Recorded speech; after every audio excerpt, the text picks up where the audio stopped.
here at the Toronto Word on the Street Book Fair. Maple Leaf Publishing endorsed my book for the event.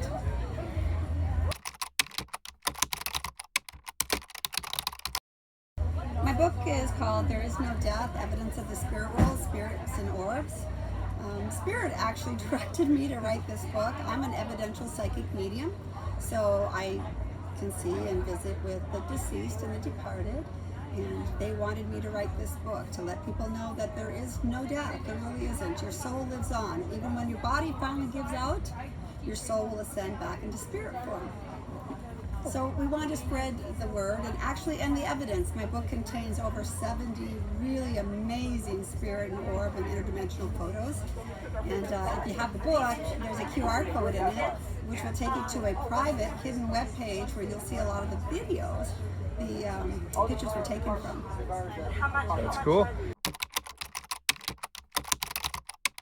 You know, when we lose a loved one, it can really be detrimental, especially a loss of a child.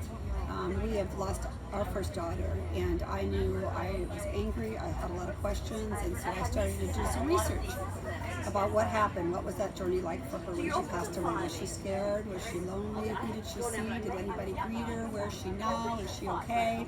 And so I address a lot of this in the book, and a lot of what's in the beginning of the book is about kind of my journey to discovery of who I am, what I am, and I think a lot of the anecdotal stories in there will be relatable. There's an underlining message in all of it about how you have to believe in yourself and your health, and that you all have intuition and you all have a little bit of maybe sensitivities. Where people might be empathic, or you feel other people's energy when you're around, or you're sensitive, or you can sense that there's a presence of something else around you, but you don't know what it is. And of course, intuition. Everybody has intuition. That's sixth sense. But a lot of people don't pay any attention to it. So I address that in the book as well. And then in the back of the book, I actually give you step-by-step instructions on how to capture your own evidence. So it's kind of a catch-all. Somebody wrote a review on Amazon and said, this is like the encyclopedia of the spirit world. It's a need to know. You have to have this book if you're all interested in learning more about it, which I felt was such a wonderful thing for them to say.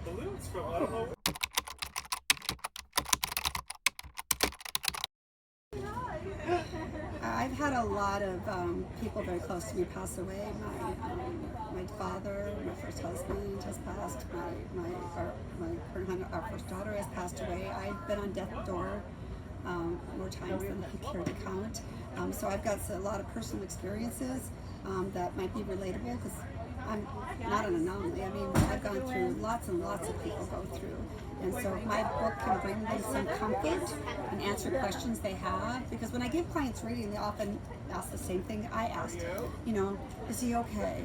You know, what happened, you know, to them, or why did they do this, and where are they now, and are they scared, are they cared for, and I can answer all those questions for them. So I think the book and all will be extremely healing for people to read, and it's an easy read. It's a fast, easy read, and the pictures in there are, I had an atheist read one of my books, and she wrote a review on Amazon.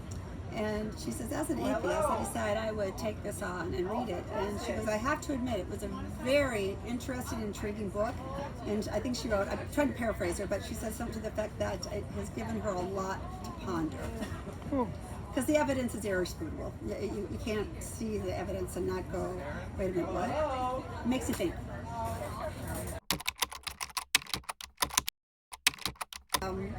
Do your research, right? So if you're going to write about a particular topic, buy as many books as you can afford and read them all to find out how did they write it, why will your book be different, right? You don't want to just keep writing about the same thing everybody else has written about, because then you're just writing a book about white noise, right? It's just going to blend into the minutia of everybody else. You've got to have an angle that nobody has done, and that's what I did too. I bought pretty much every spirit or book I could find out there, and none of them have anything close to what I've been able to do.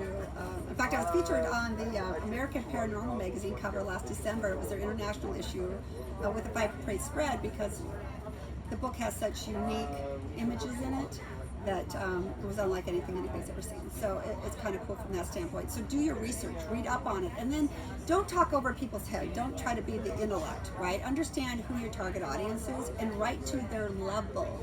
I did read one book about spirit and orbs, and it was written by what was he? He was a professor at a college, and he wrote it with I think it was a priest or a bishop even. And they put equations in there. I mean, I tried to read it because it's even my subject matter. I was super interested in it. It went over my head. It was just so boring to me because I couldn't understand what they were trying to articulate in their book. And then when you're looking to do this, put together an outline. There's a lot of processes involved, and I'm sure Maple Leaf Publishing can help you with all those steps. But you're going to want to interview people. You're going to want to interview different publishers because everybody has a different method to get you to the finish line. And then one of the things I didn't understand is all the different types of writers that are going to be part of your book, right? There's the proofreader writers, and then there's it's a litany of things. There's so many components and facets to writing a book. Start with your outline, and your outline is just going to talk about what is it, everything you want to include in the book, right? Good, bad, and the ugly. And then how are you going to make it compelling, right? Make an interesting story for it. So I took a lot of different classes actually from a lot of different publishing companies actually, and I interviewed a lot of different writers to make sure I found a good fit. I wrote all of it myself, but I wanted somebody to proofread it because I'm not a writer.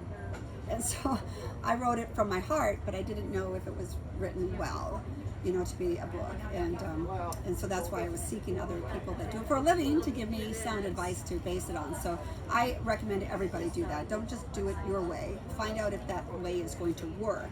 And you're only going to know that by taking classes and interviewing various publishing companies. I would start with Maple Leaf Publishing. Yeah, this is my first of 3 books. I think the next book will be about historical sites. So I have the ability, when I go on vacation or whatever I do, I go to historical places like battlefields or old churches or old boats like the Queen Mary. They're all very haunted. I want to call it haunting. And so when I'm there, I'm able to connect to people that were there at the time it was in use, whether it was the battlefield, the plantation, or where the Templars or the Vikings came into Minnesota, wherever it is. So that'll be my next book. I gave a little touch of it in this book. There is no death, evidence of the spirit world, but I'll have a whole book dedicated to that one. And then after that, believe it or not, past lives are really a thing. When you're done with this body, this meat suit, you reincarnate back into heaven, and then you can reincarnate back, or you go back in spirit form to heaven, or the afterlife, or the spirit world, whatever you're comfortable calling it. And then you have an option to reincarnate and come back to Earth. And I give past life readings to people so they can discover one of those past lives, and they're always very telling and very informative, and they really seem to help my clients understand why they might have a certain issue with flying. And in a past life reading, you discover that, you died in a plane crash. Or you have just this unnatural attraction to Mexican food. And you're not Mexican, you live in Canada or wherever, and you love, love, love Mexican food. Well, chances are, in a past life, you lived somewhere where in South America or Mexico or wherever, where you ate a lot of that type of food. And that's why your soul is attracted to it. So I'll write a book about that because it really is a true thing. It really happens.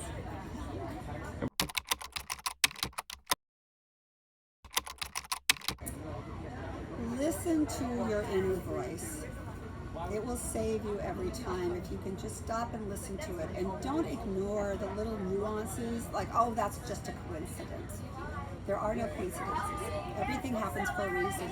And let's just say you want a particular job. You absolutely want this job. You got your heart set on this job, and you don't get the job, and you're devastated. When one door closes, another opens. It's really true.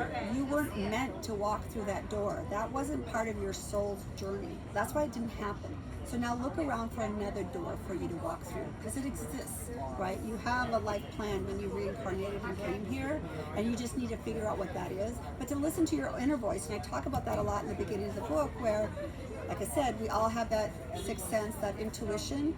So here's a prime example. Say you're a parent, particularly maybe a mother, and you have a child, and you know there's something wrong with this child.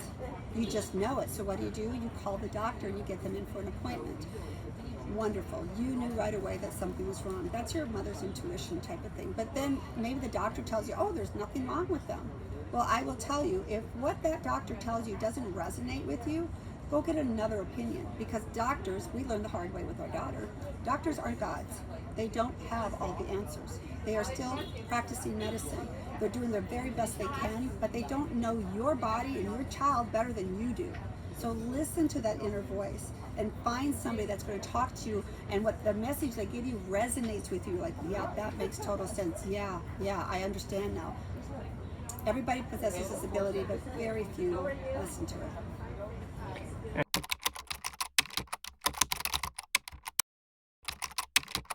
I'm so glad I came to Trace and Lucy for the opportunity, for picking my book to endorse. It's been a really wonderful experience. The weather's just been amazing. We were supposed to have, 45 or 50% rain yesterday. It didn't happen. It was fantastic.